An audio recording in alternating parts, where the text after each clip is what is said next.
You could also make a slipcover out of maybe a cotton duck and do the same kind of exactly. thing. You know, you didn't have to paint on this chair. You could have made a slipcover instead of painting directly onto this chair.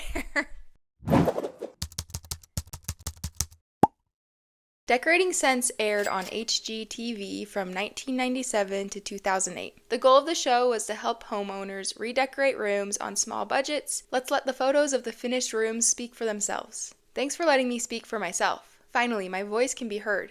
Yeah, thank you. I really appreciate that. The show brought on guest designers, and sometimes they weren't even professional designers. They were just random people. Think back to when you were just a random person. You would have said yes to an opportunity like that too. The show got criticism when people started noticing they used the same paint color across different episodes. There's only like 7 colors though, so it makes sense why they ended up reusing some of them. I don't have a problem with it. The show often included DIY craft projects, showing viewers how to make decor from everyday items. I wish the show would have taught us something useful, like how to change a tire. In one episode, they covered an entire wall in dollar store placemats. How tacky is that? I used $8 placemats from Target. And you just use, I use a sponge brush, and all you need to do is you just mix the watercolored paint like acrylic paint. Mm-hmm. They're going into these people's homes, and they're painting on their furniture. She uses a sponge brush to paint on her furniture. That's what I've been doing wrong. I've been using a palette knife. It's a cute look, and if you did find a chair that you liked, the frame that you liked, you could also make a slipcover out of maybe a cotton duck and do the same kind of exactly. thing. You know, you didn't have to paint on this chair. You could have made a slipcover instead of painting directly onto this chair. Now, we want to reiterate, gesso is the sealer and it is waterproof. Another option would be to use fabric paint. Another option would be to use the correct kind of paint. That is so funny. I do like research on my topics so I can write like my intro. And they did actually have just random people come on the show and do stuff to people's homes. And I feel like she's probably like a random person like painting on this chair. I feel like this has to be satire. How could it not be satire? I was thinking too, you know, sometimes in the wintertime you want just a little more sense of warmth, so it wouldn't be a bad idea. They're painting a rug directly on hardwood floor. Too, you know, sometimes in the wintertime you want just a little more sense of warmth, so it wouldn't be a bad idea to buy a rug and have a couple of different looks in your living room. A change of season. Right, you can pull off the rug in the summertime. She's already thinking of ways to cover it up.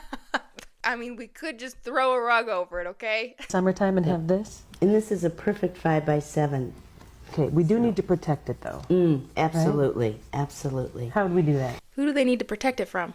You don't need to protect me anymore. I'm not a kid anymore. I'm 16 years old. Just leave me alone.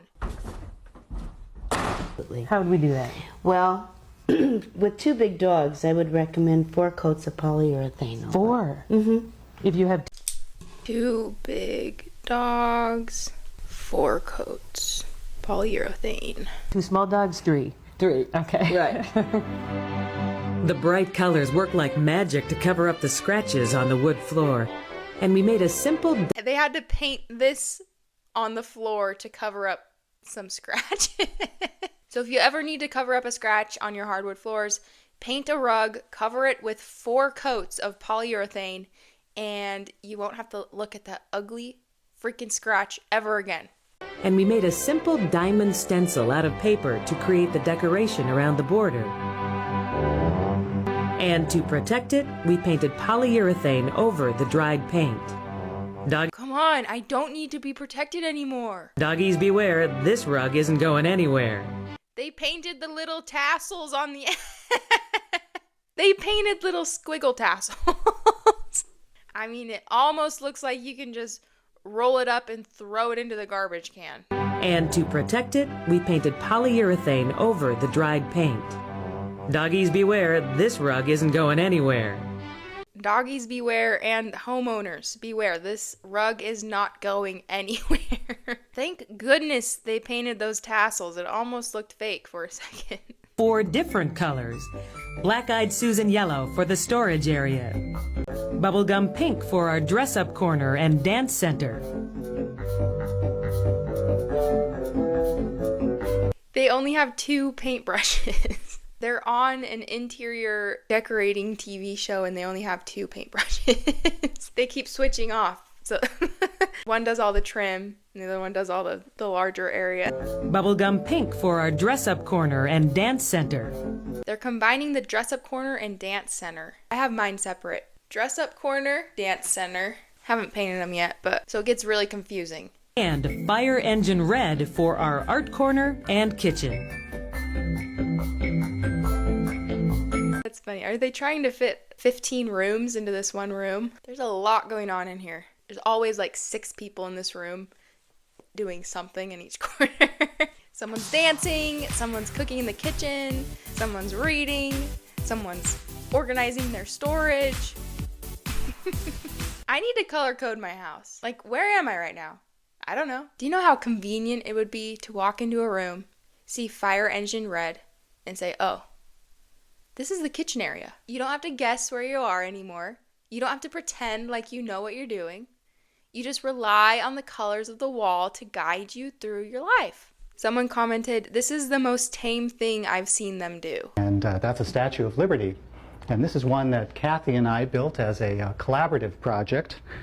And I have 3 of these in my house. I have one behind me in the mudroom, one in the study, and one downstairs in the wine cellar. Opens up, and you can get in. She's an art historian, so she did a lot of research. You put If she was an actual art historian, she wouldn't have had to do any research. your feet right where the Statue of Liberty's feet actually go. The close-up of his dirty Vans carefully getting into position. And then you close this. There's a place for where your fingers are supposed to go. Indents for where your fingers go. They thought of everything. This is like a Statue of Liberty trap. In on you, and the crown comes down over your head, and you become the Statue of Liberty, like a living sculpture. And so you can see there are really Like a living sculpture. I feel like they got a little off track with this, but in the best way possible. Mark my words, by 2050, 90% of homes in America will have one of these. What a beautiful reminder of freedom and democracy. Okay, that's it for this video. Thanks for watching.